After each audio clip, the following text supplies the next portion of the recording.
ജി.ആർ. ഇന്ദുഗോപന്റെ 4-5 ചെറുപ്പക്കാർ എന്ന നോവലിനെ ബേസ് ചെയ്ത് കുമ്പളങ്ങി നൈറ്റ്സ്, എന്നാ താൻ കേസുകൂട് തുടങ്ങിയ ചിത്രങ്ങളുടെ പ്രൊഡക്ഷൻ ഡിസൈനറായിരുന്ന ജ്യോതിഷ് ശങ്കറിന്റെ ആദ്യ സംവിധാനമാണ് പൊന്മാൻ. ഇന്ന് പൊന്മാനിലെ ഹിഡൻ ഡീറ്റെയിൽസും എക്സ്പ്ലനേഷൻസും ഒന്ന് നോക്കാം. ചില ഹിഡൻ ഡീറ്റെയിൽസ് ക്യാരക്ടർ ബേസ് ചെയ്തും സിറ്റുവേഷൻ ബേസ് ചെയ്തുമാണ് പറഞ്ഞിരിക്കുന്നത്. ചിത്രത്തിലെ ആദ്യ ഷോട്ട് മുതൽ ആരംഭിക്കുന്ന സ്നോബോൾ റോളിംഗ് എഫക്റ്റ് സിനിമ അവസാനിക്കുന്നത് വരെ ഉണ്ടായിരുന്നതാണ് ഈ ചിത്രത്തിന്റെ ഏറ്റവും വലിയ പ്ലസ് പോയിന്റ്. എലക്ഷൻ പോസ്റ്റർ കീറിയ പള്ളി കപ്പിയാരെ LDKയുടെ അതിശക്തനായ സഖാവ് ബ്രൂണോ തല്ലുന്നതാണ് ആദ്യ രംഗം. അവിടെ നിന്നൊരു മഞ്ഞുകട്ട ഉരുണ്ടു തുടങ്ങിയതാണ്. അതാണ് സിനിമയുടെ അവസാനം വരെ ഉരുണ്ടുരുണ്ട് വലിയൊരു മഞ്ഞുകട്ടയായി മാറി സിനിമ തീരുമ്പോഴും അവസാനിക്കാത്ത ഉരുണ്ടുകൊണ്ടിരിക്കുന്ന കൂടുതൽ പ്രശ്നങ്ങളിലേക്ക് നീങ്ങാൻ സാധ്യതയുള്ള കഥയായി മാറുന്നത്. അതുകൊണ്ട് തന്നെ കംപ്ലീറ്റ് സ്റ്റോറി ഒരു സ്നോബോൾ എഫക്റ്റ് ആയിരുന്നു എന്ന് നിസ്സംശയം പറയാം. കഥയുടെ പോക്ക് ഓരോ നിമിഷത്തിലും നമുക്ക് ഏറെക്കുറെ പ്രിഡിക്റ്റ് ചെയ്യാവുന്ന വഴികളിലൂടെയാണ് പോയത്. സൈക്കോളജിക്കലി പറയുമ്പോൾ ഇതാണ് സ്നോബോൾ എഫക്റ്റ്. ചെറിയൊരു മഞ്ഞുകട്ട ഉരുണ്ട് പോകുന്ന വഴിയിൽ നിന്നും കൂടുതൽ മഞ്ഞ് ചേർത്ത് വലിയ മഞ്ഞുകട്ടയായി മാറുന്ന പ്രതിഭാസം. സിനിമയുടെ തുടക്കത്തിൽ ഇലക്ഷൻ പോസ്റ്റർ കീറുന്ന സീനിൽ കാണിക്കുന്നത് കൊല്ലം തീരപ്രദേശത്തുള്ള സെന്റ് ആൻഡ്രൂസ് ചർച്ച് പരിസരമാണ്. പിന്നീട് കല്യാണം കാണിക്കുന്നതും ഇതേ പള്ളിയിൽ തന്നെയാണ്. പുറകിൽ കാണുന്നത് KMML, അതായത് കേരള മിനറൽസ് ആൻഡ് മെറ്റൽസ് ലിമിറ്റഡും IRE, അതായത് ഇന്ത്യൻ റെയർ എർത്ത് ലിമിറ്റഡും ചേർന്ന് മിനറൽസ് ആൻഡ് സാൻഡ് മൈനിങ് നടത്തുന്ന ഒരു സൈറ്റാണ്. ഒട്ടേറെ എൻവയോൺമെന്റൽ സോഷ്യൽ പ്രശ്നങ്ങൾ ഉണ്ടാക്കിയ ഈ മൈനിങ് സൈറ്റിനോട് അടുത്ത് ഒട്ടിച്ചിരിക്കുന്ന ഇലക്ഷൻ പോസ്റ്ററിൽ കാണുന്നത് നാടറിഞ്ഞ വികസനം എന്ന സ്ഥിരം സ്ലോഗനാണ്. എന്നാൽ പോസ്റ്ററിന് താഴെ പള്ളിമതിലുള്ള ബൈബിൾ കോട്ട് നിങ്ങളെക്കുറിച്ചുള്ള പദ്ധതി എൻ്റെ മനസ്സിലുണ്ട്, നിങ്ങളുടെ നാശത്തിനല്ല ക്ഷേമത്തിനുള്ള പദ്ധതിയാണ് എന്നാണ്. കപ്പ്യാർ പോസ്റ്റർ ഇളക്കി കളയുന്ന ഒരു സ്റ്റീൽ ചട്ടകം ഉപയോഗിച്ചാണെന്നത് രസകരമായ കാര്യമാണ്. ഒരു നിമിഷത്തിൽ മിന്നിപ്പോകുന്ന ഈ സീനിൽ തുടങ്ങുന്ന ഡാർക്ക് കോമഡിയും പൊളിറ്റിക്സും പിന്നീട് സിനിമയിൽ ഉടനീളം കാണാം. ഈ ഇലക്ഷൻ പോസ്റ്റർ സിനിമയിൽ അങ്ങിങ്ങായി പലയിടത്തും കൃത്യമായി പ്ലേസ് ചെയ്തിട്ടുണ്ട്. സ്റ്റെഫിയുടെ കല്യാണ സമയത്തും പള്ളിയുടെ സൈഡിൽ മൈനിങ് തുടരുന്നത് കാണിച്ചിട്ടുമുണ്ട്. കപ്പ്യാർ തല്ലുമ്പോൾ തൊട്ടുപുറകെ ചാടി വീഴുന്ന ഒരു പയ്യനാണ്. അത്രയും ആളുകൾ അവിടെ നിന്നപ്പോൾ ആ പയ്യൻ ചാടി വീഴേണ്ട കാര്യം എന്താണ് എന്ന് ഞാൻ ആലോചിച്ചിരുന്നു. കാരണം ഇതാണ്, അത് കപ്പ്യാരുടെ മകനാണ്. തിയേറ്ററിൽ കണ്ടപ്പോൾ ശ്രദ്ധിക്കാതെ പോയതും OTTയിൽ കണ്ടപ്പോൾ ശ്രദ്ധിച്ചതുമാണ്. സിനിമയിൽ ഈ ഒരു രംഗത്ത് മാത്രമാണ് കപ്പ്യാരുടെ മകൻ വന്നു പോകുന്നത് എന്നാണ് എനിക്ക് മനസ്സിലാക്കാൻ കഴിഞ്ഞത്. ലവ്ലിയുടെ അടുത്ത് സ്വർണം കടം ചോദിക്കാൻ ആഗ്നസും സ്റ്റെഫിയും ചെല്ലുമ്പോൾ സ്വർണം എല്ലാം വരവാണെന്ന് പറഞ്ഞ് അവർക്ക് സ്വർണം കൊടുക്കാതെ ലവ്ലി തിരികെ അയക്കുന്നുണ്ട്. തിരിച്ചു പോകുമ്പോൾ ആഗ്നസ് മകളോട് പറയുന്നത് ലവ്ലി ഒളിച്ചോടിയപ്പോൾ ആഗ്നസിന്റെ കഴുത്തിൽ കിടന്ന 3 പവന്റെ മാല സ്റ്റെഫിയുടെ അച്ഛൻ ഊരിക്കൊടുത്തു എന്നാണ്. ശേഷം സ്റ്റെഫിയുടെ കല്യാണത്തിന് ലവ്ലി വരുമ്പോൾ ഒരേയൊരു മാലയാണ് കഴുത്തിൽ കാണുന്നത്. അത് സ്റ്റെഫിയുടെ അച്ഛൻ കൊടുത്ത മാലയാണ്. ഒരേയൊരു മാല മാത്രം ഇട്ട് അവർ ഇപ്പോഴും പഴയ അവസ്ഥയിൽ തന്നെയാണെന്ന് നാട്ടുകാരെ കാണിക്കാൻ കൂടിയായിരിക്കാം അത്. ലവ്ലി ആഗ്നസിന്റെ ഭർത്താവിന്റെ സഹോദരിയാണ്.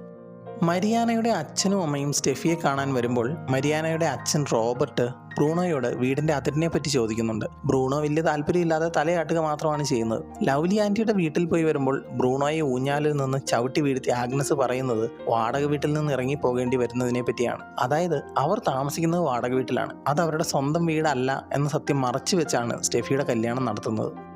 പാർട്ടി ഓഫീസിൽ നിന്ന് ബ്രൂണോയുമായി സംസാരിച്ചു കഴിഞ്ഞ് ഇറങ്ങിപ്പോകുന്ന സഖാവ് ഫോണിലൂടെ പറയുന്നത് പറഞ്ഞ തൊഴിലുറപ്പുകാർ വന്നോ എന്നും ഇത് കഴിഞ്ഞിട്ട് പോയാൽ മതി എന്നുമാണ്. തൊഴിലുറപ്പ് ജോലിക്കാരെ പാർട്ടി സമ്മേളനങ്ങൾക്ക് ഇറക്കി അണികളുടെ എണ്ണം കൂട്ടുക എന്നതാണ് പരിപാടി. തൊഴിലുറപ്പ് ജോലി തരണമെങ്കിൽ പൊളിറ്റിക്കൽ പാർട്ടിയുടെ സമ്മേളനങ്ങൾക്കും പ്രവർത്തനങ്ങൾക്കും വരണമെന്ന് നിർബന്ധം പിടിക്കുന്നതും അതിലൂടെ സമകാലീന രാഷ്ട്രീയത്തിലുണ്ടായ പ്രശ്നങ്ങളെയും കാണിച്ചിട്ടുണ്ട്. സെൻസർ കയറി കത്തിവെക്കാതിരിക്കാൻ ആ ഡയലോഗ് പറയുന്ന സമയത്ത് ബാൻഡ് മേളത്തിന്റെ സൗണ്ട് കുറച്ചങ്ങ് കൂട്ടി എന്നത് മറ്റൊരു വസ്തുത. ദീപക് പറമ്പോലിൻ്റെ മാർക്കണ്ഡേയ ശർമ്മ എന്ന ക്യാരക്ടർ അതിൻ്റെ ഇൻട്രോ സീനിൽ ചുറ്റുപാടും കാണിക്കുന്നതും പറയുന്നതും മുഴുവൻ ശർമ്മ എന്ന ക്യാരക്ടർ പിന്നീട് ആരാണെന്ന് കൃത്യമായി ഫോർഷാഡോ ചെയ്യുന്നുണ്ട്. റൂമിന് വെളിയിൽ വെച്ച് ശർമ്മയെ കാണുമ്പോൾ കൂട്ടുകാരൻ പാടുന്ന പാട്ട് മാലോകരെ യേശു വരുന്നേ എന്നാണ്. റൂമിനകത്ത് മരക്കുരിശും ശർമ്മ യേശുദേവന്റെ വേഷത്തിൽ നിൽക്കുന്ന പോസ്റ്ററുകളും കാണാം. സിനിമയുടെ അവസാനം മാത്രമാണ് യേശുവായി ശർമ്മയെ കാണിക്കുന്നത്. മാത്രമല്ല പലപ്പോഴും ശർമ്മയെ ദൈവതുല്യനായി അവതരിപ്പിച്ചിട്ടുണ്ട്. ബ്രൂണോയോട് ജീവിതത്തെക്കുറിച്ച് വലിയ മോട്ടിവേഷണൽ കോട്ട്സ് ഒക്കെ പറയുമ്പോൾ ബ്രൂണോയുടെ മനസ്സിൽ ശർമ്മ ഒരു ദൈവമായി മാറുന്നു. തിയേറ്ററിൽ ഈ സീനിലൊക്കെ ചിരിയായിരുന്നു. മാത്രമല്ല അതൊരു കോമഡി സീനായിട്ടാണ് അവതരിപ്പിച്ചിരിക്കുന്നത് പോലും. എന്നാൽ ശർമ്മ എന്ന ക്യാരക്ടർ സിനിമയിലെ മറ്റ് ക്യാരക്ടേഴ്സിനെ പോലെ തന്നെ ഒരുപാട് ലെയറുകൾ ഉള്ളതാണ്. ബ്രൂണോയുടെ പ്രശ്നം തീർക്കാൻ വഴി കണ്ടെത്തുന്നത് ശർമ്മയാണ്. അപ്പോൾ ദൈവമായി മാറുന്ന ശർമ്മ എന്നാൽ പിന്നീട് സിനിമയിൽ ഉടനീളം ദൈവം തോറ്റുപോകുന്ന അവസ്ഥയുണ്ട്. കല്യാണത്തിന് ആളെ കൂട്ടാൻ വണ്ടിയുമായി പോയിട്ട് അവസാനം ആള് ഇല്ലാതെ കാലിയായി വരുന്നതും. സിനിമയുടെ അവസാനം മരിയാനയുമായി ഏറ്റുമുട്ടാൻ അജേഷ് പോകുമ്പോൾ നിസ്സഹാനായി കുരിശിൽ കിടക്കുകയാണ് ശർമ്മയുടെ യേശുദേവൻ. അജേഷിനോട് ശർമ്മ പറയുന്ന ഡയലോഗ് ഇച്ചിരി പ്രശ്നമുണ്ട് എന്നാണ്. അതിന് അജേഷ് മറുപടി പറയുന്നത് എവിടെയാണ് പ്രശ്നം ഇല്ലാത്തത്, എത്രത്തോളമാണ് പ്രശ്നം എന്നാണ്. പലപ്പോഴും ദൈവം നോക്കൂത്തിയാകുമ്പോൾ മനുഷ്യൻ പ്രശ്നങ്ങൾ തീർക്കാൻ നേരിട്ട് ഇറങ്ങേണ്ടി വരുന്ന അവസ്ഥ കാണിക്കുകയാണ് ഈ ഒരു കഥാപാത്രത്തിലൂടെ. ഉടുതുണി അഴിച്ച് കസേരയിലിട്ട് ബെഡ്ഷീറ്റ് ഉടുത്ത് കിടന്നുറങ്ങുന്ന ബ്രൂണോ പാർട്ടി ഓഫീസിൽ വെച്ച് തൽക്കാലം മാറി നിൽക്കാൻ പറഞ്ഞപ്പോൾ വീട്ടിലേക്ക് പോലും പോകാതെ ഇറങ്ങി തിരിച്ചതാണെന്ന് മനസ്സിലാവുന്ന രംഗം. കയ്യിലുള്ള കുറച്ച് കാശ് മിക്കവാറും പാർട്ടിയിൽ നിന്ന് ആരെങ്കിലും കൊടുത്തതും ആവും. അജേഷ് സൈൻ ചെയ്യിപ്പിക്കുന്ന ഡോക്യുമെന്റ് സിനിമയിൽ പിന്നീട് ഒരിടത്തും അതിനെക്കുറിച്ച് പറയുന്നുമില്ല. അതുപയോഗിച്ച് സ്വർണം തിരികെ വീണ്ടെടുക്കാൻ ശ്രമിക്കുന്നുമില്ല. ഹുബോൾട്ട് മുതലാളിയുടെ മകൻ ആംബ്രോ പറയുന്നത് ടാക്സ് ഇല്ലാത്ത ഇടപാടാണെന്നും വേറൊരു വഴിക്കും ഇത് മേടിച്ചെടുക്കാൻ പറ്റില്ല എന്നുമാണ്. അപ്പോൾ ആ ഡോക്യുമെന്റ് വെറുതെ ആയിരുന്നു. അതിൽ വിവാഹശേഷം കൃത്യമായ പണം നൽകണമെന്നും അല്ലാത്തപക്ഷം കുറവുള്ള തുകയ്ക്ക് തുല്യമായ സ്വർണം തിരികെ ഏൽപ്പിക്കണമെന്നും പറഞ്ഞ് ഒരു സത്യവാങ്മൂലം കല്യാണ പെണ്ണ് സൈൻ ചെയ്യുന്നതാണ്. അതിന് യാതൊരു വാലിഡിറ്റിയും ഇല്ലതാനും. ഫൈനാൻഷ്യൽ ഡിഫിക്കൽട്ടീസ് അനുഭവിക്കുന്ന എന്നിട്ടും മാക്സിമം തൻ്റേതായ ഫോർമാലിറ്റിയും ഡിഗ്നിറ്റിയും കീപ്പ് ചെയ്യാൻ വേണ്ടി ടർക്കി എടുത്ത് നാപ്കിൻ ബിബായി ഉപയോഗിക്കുന്ന പള്ളിയിലച്ചൻ. പ്ലാസ്റ്റിക് കവറിലെ ബ്രെഡും പാതി തുറന്ന ജാം കുപ്പിയും പാലും വെള്ളവും അഡ്ജസ്റ്റ്മെന്റ് ജീവിതമാണെന്നർത്ഥം. മാത്രമല്ല കപ്പിയാരെ തലയ്ക്ക് അടി കിട്ടി വീട്ടിലായതുകൊണ്ട് ഭക്ഷണം കൊണ്ടുവന്ന് തരാൻ ആരും ഉണ്ടായിരുന്നിരിക്കുകയുമില്ല. കിട്ടിയ പാഴ്സൽ ഫുഡായി ജീവിക്കുന്നതും ആവാം. ആഗ്നസിന്റെ കോൾ എടുക്കാതെ ഫോൺ താഴെ വെച്ചിട്ട് ബ്രെഡിന്റെ കവറിലേക്ക് നോക്കുന്നതിൽ ഒരു കല്യാണ സദ്യ നഷ്ടപ്പെട്ട മാനസിക വിഷമവും പള്ളിയിലച്ചന്റെ മുഖത്ത് കാണാം. സ്റ്റെഫിയുടെ വീടിന്റെ മുൻപിലായി തുരുമ്പ് പിടിച്ച് കേടായി കിടക്കുന്ന ബോട്ട് സ്റ്റെഫിയുടെ അച്ഛൻ്റെതാണ്. അച്ഛൻ അധ്വാനിയായിരുന്നെന്നും കടലിൽ പോയിരുന്ന സമയത്ത് ഒരുപാട് പേരെ സഹായിച്ചിട്ടുണ്ടെന്നും ആഗ്നസ് പറയുന്നുണ്ട്. വള്ളം സ്വന്തമാണെന്നും എന്നാൽ കടലിൽ പോകാറില്ല, പാർട്ടിയിലാണ് എന്ന് ബ്രൂണോയും പറയുന്നുണ്ട്.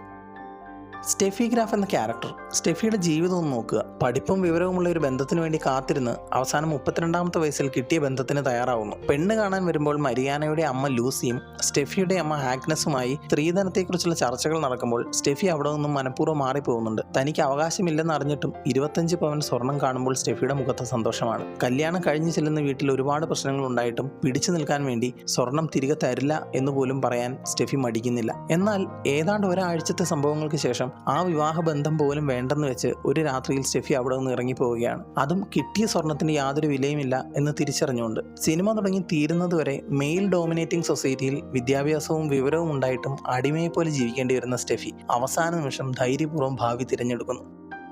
അജേഷിൻ്റെയും ബ്രൂണോയുടെയും കുടുംബം ഒരുപോലെയാണ്. അച്ഛനില്ല, അമ്മയും സഹോദരിയുമാണുള്ളത്. ജോലിക്ക് പോകാത്ത ബ്രൂണോയും പഠിപ്പുള്ള ആളെ കാത്ത് കല്യാണം കഴിക്കാതെ പ്രായമായ സ്റ്റെഫിയും സത്യത്തിൽ അച്ഛൻ്റെ കഷ്ടപ്പാടിൽ വളർന്നവരാണ്. ഹോട്ടലിൽ പാത്രം കഴുകുന്ന അവരുടെ അമ്മ ആഗ്നസ് വാടക കുടിശ്ശികയായ വീട്ടിൽ എന്നിറങ്ങി പോകേണ്ടി വരുമെന്ന് അറിയാതെ താമസിക്കുന്നു. അജേഷിന്റെ അമ്മയും അനിയത്തിയും കട്ടക്കളത്തിൽ ജോലി ചെയ്യുന്നു. വീടും സ്ഥലവും പണയം വെച്ച് മടിയിൽ ജ്വല്ലറി നടത്തുന്ന അജേഷ് പണിയെടുക്കാൻ തയ്യാറാണെങ്കിൽ ബ്രൂണോ നേരെ തിരിച്ചാണെന്ന് മാത്രം. സിനിമയിലെ കഥ മുഴുവൻ എന്തുകൊണ്ട് ലാറ്റിൻ കാത്തലിക് ബാക്ക്ഗ്രൗണ്ടിൽ പറഞ്ഞു എന്നൊന്ന് നോക്കാം. ഞങ്ങളൊക്കെ ലത്തീൻകാരാണെന്നും കല്യാണശേഷം ആദ്യ ദിവസം പെണ്ണിന്റെ വീട്ടിൽ ചെക്കൻ കൂടുക എന്നുമൊക്കെ ഉണ്ടെന്ന് ബ്രൂണോ പറയുന്നുണ്ട്. തുടർന്ന് കാണിക്കുന്നത് അങ്ങനെ തന്നെയാണ്. എന്നാൽ പറഞ്ഞു വരുന്നത് അതല്ല. കേരളത്തിലെ ലാറ്റിൻ കാത്തലിക്സ്, അതായത് ലത്തീൻകാര്, അവരുടെ ചരിത്രം അങ്ങ് 16ാം നൂറ്റാണ്ടിൽ പോർച്ചുഗീസ് കോളനി ഭരണത്തെ തുടർന്നുണ്ടായതാണെന്നും യൂറോപ്യൻ ഭരണാധികാരികൾക്ക് ഇവരോട് പ്രത്യേക താല്പര്യം ഉണ്ടായിരുന്നതുകൊണ്ട് വ്യാവസായിക വിദ്യാഭ്യാസ കാര്യങ്ങൾ കൂടാതെ പള്ളിയുമായി ബന്ധപ്പെട്ട കാര്യങ്ങളൊക്കെ ഇവരെയാണ് ഏൽപ്പിച്ചിരുന്നത്. അതായത് വിശുദ്ധിയുടെയും സമ്പത്തിന്റെയും അധികാരത്തിന്റെയും മുകളിൽ ലാറ്റിൻ കാത്തലിക്സിനുണ്ടായിരുന്ന പവർ അവരെ സമൂഹത്തിലെ ഉന്നതരാക്കി മാറ്റിയിരുന്നു. സോഷ്യൽ സ്ട്രക്ചേഴ്സിൽ ഡോമിനന്റായി നിന്നിരുന്ന, അതും ഹിന്ദു അപ്പർ കാസ്റ്റിനിടയിൽ നിലനിന്നിരുന്ന ഈ ഡൗറി സിസ്റ്റം, അതായത് സ്ത്രീധന വ്യവസ്ഥ തങ്ങളുടെ കുടുംബങ്ങളിലേക്ക് കൊണ്ടുവന്നത് തുടക്കത്തിൽ സാമൂഹിക വളർച്ചയുടെ ഭാഗമാകുവാനായിരുന്നു. എന്നാൽ ക്രിസ്ത്യൻ പ്രിൻസിപ്പിൾസ് ഒക്കെ മാറ്റിവെച്ച് കണക്ക് പറഞ്ഞ് സ്ത്രീധനം മേടിക്കുന്ന അവസ്ഥയിലേക്ക് നീങ്ങുന്ന കുടുംബത്തെ, അതും ലാറ്റിൻ കാത്തലിക് കുടുംബത്തെ മുൻനിർത്തി കഥ പറയുന്നത് ചെറിയ രാഷ്ട്രീയമല്ല. ഇതിപ്പോ ഒരു ഹിന്ദു കുടുംബം ബേസ് ചെയ്തും പറയാവുന്ന കഥയായിരുന്നു. എന്നിട്ടും ലാറ്റിൻ കാത്തലിക് ബാക്ക്ഗ്രൗണ്ട് പിടിച്ചത് തന്നെ മറ്റുള്ളവരെക്കാൾ മുകളിൽ നിൽക്കുന്ന ലാറ്റിൻ കാത്തലിക്സ് ഫ്യൂഡൽ പാട്രിയാർക്കി കാഴ്ചപ്പാടുകൾക്ക് അടിമകളാവുന്നതാണ് ബേസിക്കലി പൊന്മാൻ പറയുന്നത്. സോഷ്യൽ ഐഡന്റിറ്റി ഒന്നും നീതിയെ ന്യായീകരിക്കുന്നില്ല എന്നർത്ഥം.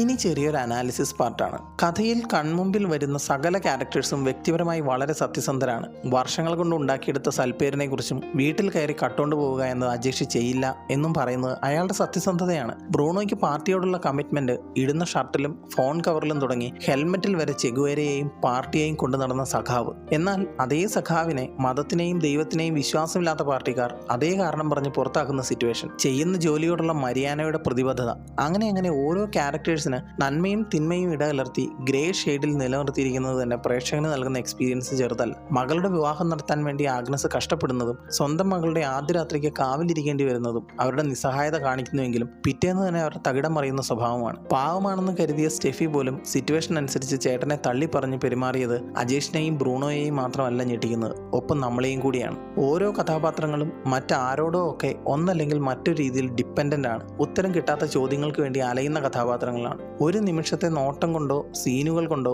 ബ്ലാക്ക്, ഗ്രേ, വൈറ്റ് ഷെയ്ഡിലേക്ക് നീങ്ങുന്നത് റിയാലിറ്റിയോട് എത്ര അടുത്ത് നിൽക്കുന്നു എന്ന് കാണിക്കുന്നു. കഥാപാത്രങ്ങളുടെ പേരുകൾ പോലും നമ്മൾ പെട്ടെന്ന് മറക്കില്ല. Steffi Graf, Mariano, Terence Bruno, Chris Sonia, Agnes, P Ajesh, Markandeya Sharma, അങ്ങനെ 2 മണിക്കൂർ സമയം, ഗ്രിപ്പിംഗ് സ്റ്റോറി ടെല്ലിംഗ്, അതും ഇത്രയ്ക്ക് ഇൻറ്റൻസ് ആയൊരു വിഷയം. കഥയും കഥാപാത്രങ്ങളും തിരക്കഥയും പെർഫോമൻസും ഡയറക്ഷനും മികച്ചു വന്നപ്പോൾ സിനിമാറ്റോഗ്രഫിയും മ്യൂസിക്കും ടോപ്പ് നോച്ച് ആയിരുന്നു എന്ന് തന്നെ പറയണം. പൊന്മാനെക്കുറിച്ചുള്ള ഹിഡൻ ഡീറ്റെയിൽസ് അനാലിസിസ് വീഡിയോ ഇവിടെ തീരുകയാണ്. മറ്റൊരു സിനിമാ വിശേഷവുമായി വീണ്ടും വരാം.